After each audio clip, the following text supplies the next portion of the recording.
Yo, what is up, guys? I'm playing here, bringing back yet another David. On today's video, I wanted to actually talk about the Infinite Warfare beta. Now, I didn't really do any sort of talk on Weekend 1 because Weekend 2 was just about to wrap up also. So now we're here. Weekend 2 has officially wrapped up yesterday at 10 a.m. Pacific time, was it? I can't quite remember. But either way, it did end yesterday, so I'm putting my final thoughts, the nail in the coffin for the beta on how I think it'll be, and if it's really good recommendation for you to be able to get the full game. Although the beta doesn't technically represent the full game, and there's still going to be different things that are going to be switcheroo and whatnot. So, with that being said, let's talk about first things first. Graphics are definitely fine. Call of Duty is always known for the graphics. Usually as being, they're definitely not really bad, and they're definitely not, Battlefield 1 kind of graphics. They're just meant to get you along. I guess get you, throughout the gameplay. Now for the gunplay itself, I felt that it was really nice. I like doing sniping. I felt that I could do a bunch of different things. There are some guns that are a little bit meh. There's some guns that are kind of OP, but once again, this is the beta, remember? I'm just putting my thoughts on the beta.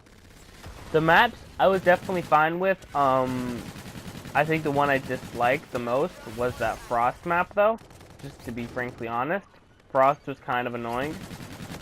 This map that they had shown, Parliament, I think that's what it might be called. I don't know. I thought it was pretty fun. I like, obviously, simplistic kind of maps.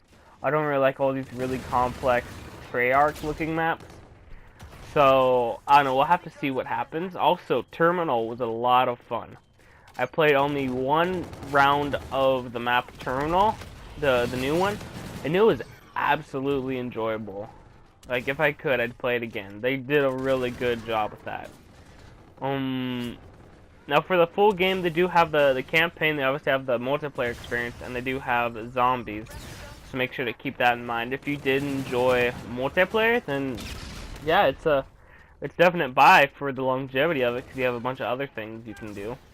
Let me think. I didn't really test out perks and score streaks a whole hell of a lot. I've been kind of relatively busy, but I did test them out to some sort of an extent, just get a first glance at it, and they weren't too bad. I don't really know a whole lot of complaints. I think the snipers are the only complaints that people have had.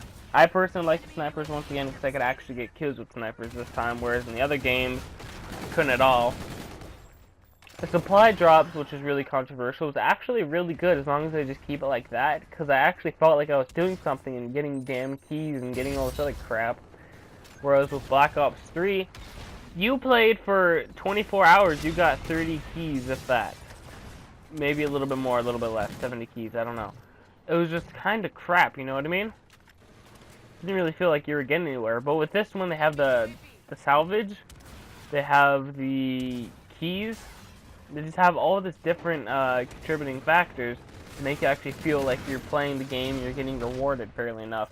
I don't think the variants are any worth a threat either.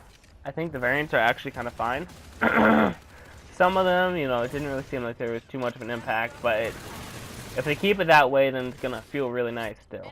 It's gonna feel like, that person doesn't have an overall advantage over your entire damn team because they had a supply drop variant like Advanced Warfare. Oh yeah, the specialists, the payloads, I think that's what they're called, the rigs, something like that. Those are interesting. I really wish that the other ones, like the Phantom and whatnot, like Sniper Rifle, whatever those were, they weren't so high up to be able to get in ranks, because there's no way I got one of those.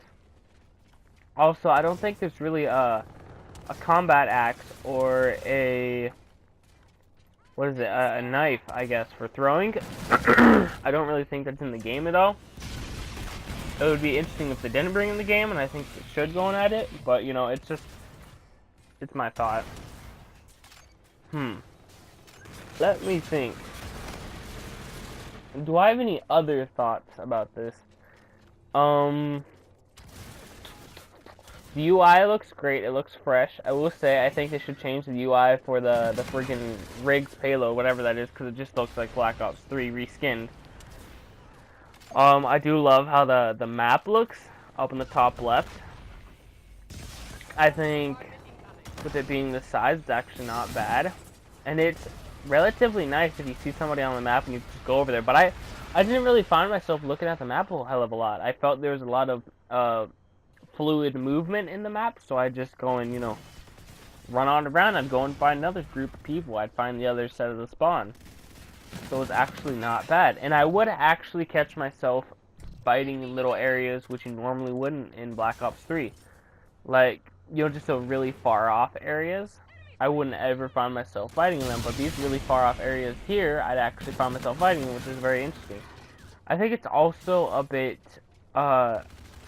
longer for you to be able to actually get over to one side of the map to the other. Once again, there are different map varying sizes, but just in general, the movement's a little bit slower, which makes it feel, you know, more boots on the ground. Now, I did just use a boost, but you don't really technically use a whole lot of a boost. They don't really emphasize in it or rely on it, which Black Ops 3 entirely did, and it felt really nice. I think that's all I have to say for the moment. If I had to give a rating out of 10, I would probably give it an 8 out of 10. I honestly did enjoy it. I love the Battlefield 1 beta, did not get Battlefield 1. I love the Titanfall 2 beta, didn't be able to sadly get Titanfall 2. Hopefully I'll be able to go and get Call of Duty Infinite Warfare, and I love the beta for it, so we're going to see what happens. It might just be that that trio of games you'll play, we won't actually get, so I don't know. Hope you guys enjoyed the video. That's a flame, and I am out. Peace, guys. Thank you very much for watching.